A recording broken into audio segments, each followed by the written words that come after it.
लोकसभा में डीएमके के सांसद सेंथिल कुमार ने कुछ ऐसा कहा कि सनातन और उत्तर दक्षिण विवाद फिर से शुरू हो गया।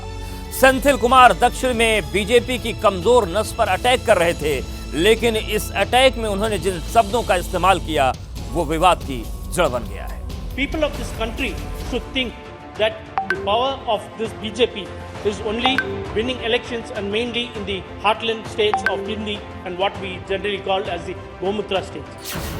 3 राज्यों में बीजेपी की जीत की गूंज लोकसभा में भी सुनाई दी, लेकिन संदर्भ कुछ अलग था। शब्द कुछ ऐसे थे जो नए विवाद की वजह बन गए। What we generally call as the Gomutra states. DMK सांसद ने हिंदी भाषी राज्यों को गोमूत्र स्टेट कहा। जाहिर है विवाद होना था, सवाल उठने थे। बीजेपी की जीत को कम दिखाने के लिए सेंथिल ने जिन शब्दों का इस्तेमाल किया, उससे लोगों का नाराज होना तय था। इससे पहले डीएमके के ही उदयनिधि स्टालिन ने सितंबर के महीने में सनातन को खत्म करने वाला बयान दिया था। अब सेंथिल कुमार ने गौमूत्र वाला बयान दिया है।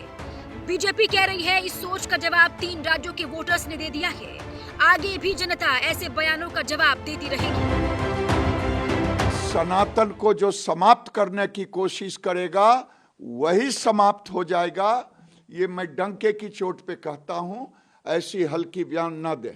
इस प्रकार की हल्की टिप्पणी करना ये कदापि उचित नहीं है और ऐसे लोगों को लोकसभा के अंदर जनता सबक सिखाएगी। INDIA ब्लॉक को बहुत धक्का लगा है और ऐसे बयानों से उनकी एक तरह से उनकी बौखलाहट दर्शाती है।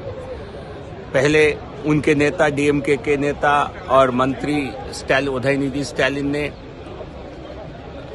सनातन धर्म को लेकर क्या कहा, देश की जनता ने सुना और उत्तर भारत ने कांग्रेस को और इस घटक दल को ऐसे सबक सिखाया ताकि बहुत समय लगेगा इनको याद रखने में।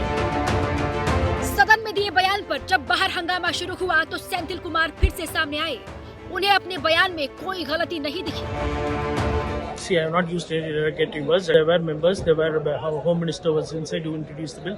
There was chairperson, there were alliance partners, there were other members. See, the Parliament, the House itself has not said and objected to anything what I have said, and it is already on record what I have said before. So I don't think there's any mistake. DMK Congress की मजबूत सहयोगी है, India गठबंधन की अहम party है। जाहिर है सेंथिल के बयान से गठबंधन की पार्टियां बैकफुट पर आ गईं।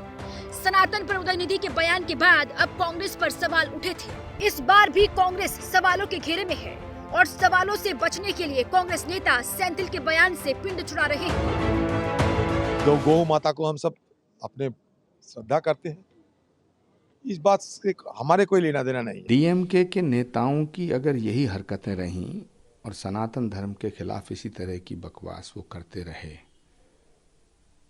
तो गौमूत्र वाले राज्यों में नहीं, सांड वाले राज्यों में भी बीजेपी का परचम लहराएगा। सेंथिल का बयान दक्षिण में अपनी ताकत का प्रदर्शन और अपनी सियासत के फायदे के लिए है, लेकिन उनके बयान ने कांग्रेस को बैकफुट पर ला दिया है।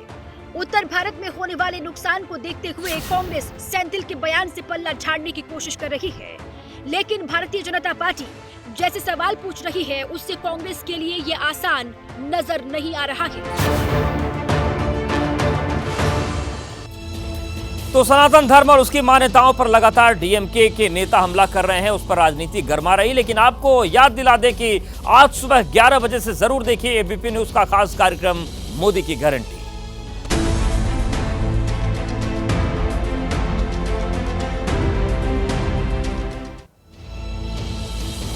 और नमस्ते भारत में आज के लिए फिलहाल इतना ही। कल फिर होगी मुलाकात नई खबरों के साथ। जैसे ही घड़ी का काटा दोपहर 2:30 पे आए, बबीता जी का दिल सास बहू साजिश के लिए मचल जाए।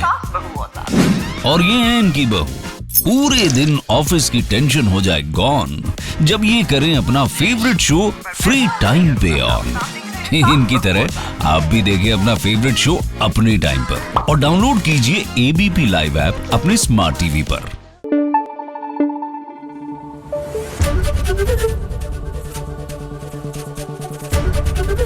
एबीपी न्यूज आपको रखे आगे।